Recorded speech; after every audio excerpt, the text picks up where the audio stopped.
Let's talk today about the Edmonton Oilers and a rejected trade that was just revealed by Frank Seravalli a couple of days ago. In order to help us out, I wanted to refer to an article posted on OilersDaily.com by Liam McCormick that goes out there and talks about how Frank Seravalli places personal blame for an Oilers and Lightning trade that ended up falling through. This, of course, is a pretty hot topic for Edmonton folks who are interested in seeing their team acquire some of the top free agents and some of the best prospects that the league has to offer. We are referring to a guy in the Tampa Bay Lightning organization, a guy who was super highly touted back in his draft-eligible season, who inevitably went to the NCAA, who had himself a really good stint the previous year, who was the Hobey Baker winner, and who refuses to sign with the Tampa Bay Lightning. It is none other than Isaac Howard. According to NHL insider Frank Seravalli on a recent episode of the Kevin Karius Show, the Edmonton Oilers met the Tampa Bay Lightning's trade price for Isaac Howard. But Tampa Bay is declining out of arrogance that they could get more. Here's the quote from Seravalli. The Oilers, to my understanding, had told Tampa that they could and would do a late first-round pick in exchange for the rights to Isaac Howard, and that apparently wasn't good enough. Again, there's a clock ticking to this. If the Lightning lose Howard's rights, if he doesn't sign next August, they're going to get a late second-round pick. It's the last pick of the second round as compensation.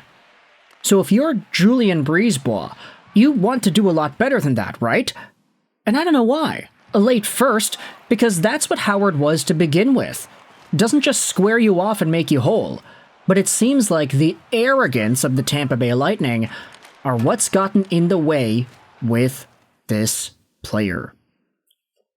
So according to Frank Seravalli, the Edmonton Oilers were indeed in on trying to trade for Tampa Bay top prospect Isaac Howard, and they even met Tampa's trade demands. But the Lightning said, probably not. Sorry.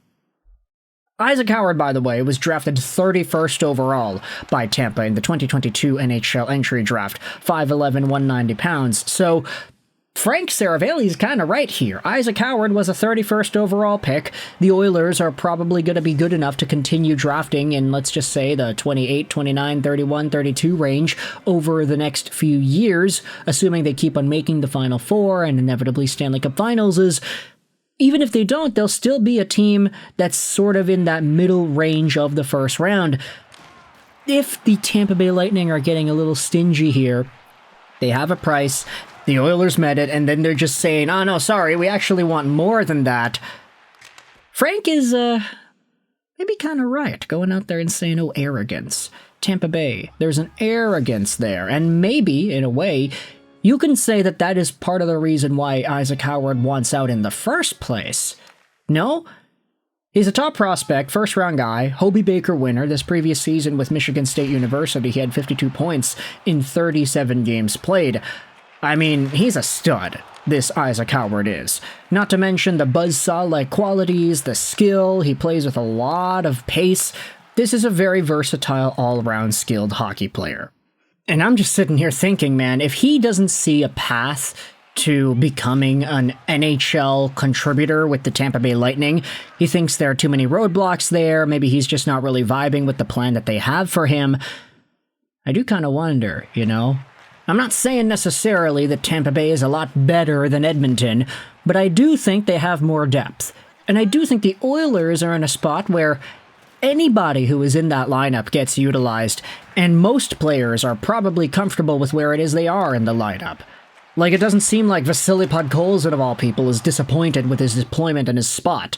You have guys rotating around all the time, getting chances with the top dogs, and this is where more the versatility comes in with the Oilers compared to Tampa. I do think Tampa's a deeper team, but as a result, that's why they have guys that are more put into place. For Isaac Howard, if he gets played on Edmonton, for example, He plays with Vasily Podkolzin, and all of a sudden that's a super effective checking line with some bite and scoring touch. He plays on a shift with Draisaitl, and he maybe gets some points, and he maybe looks really good in that spot.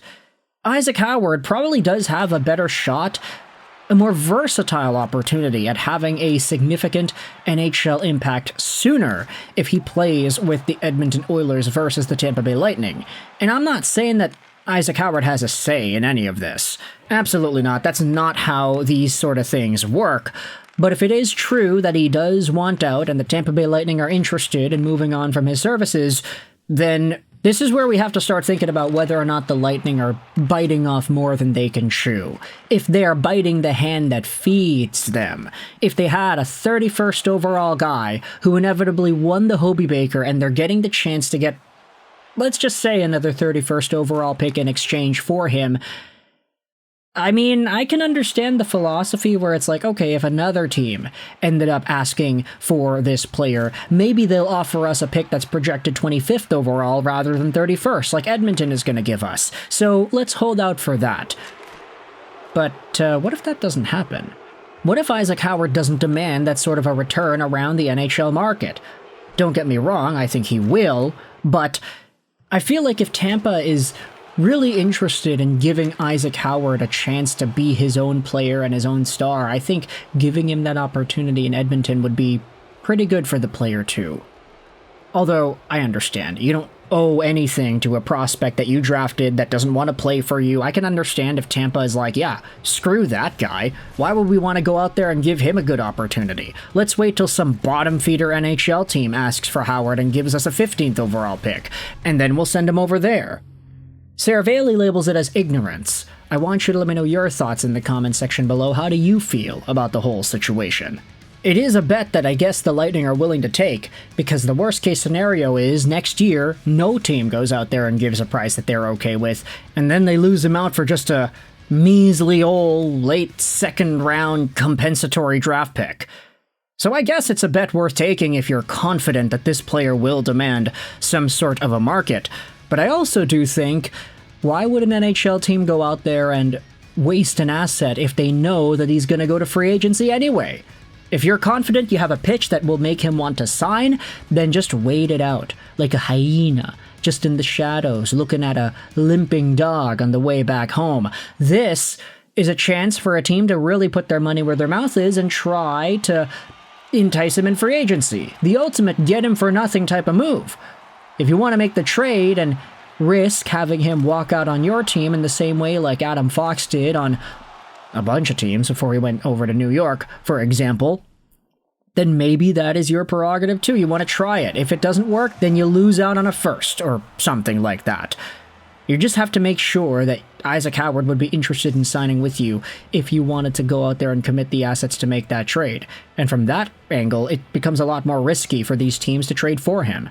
The fact that Edmonton offered a first-round pick and they're okay with it means that they're confident in getting him signed.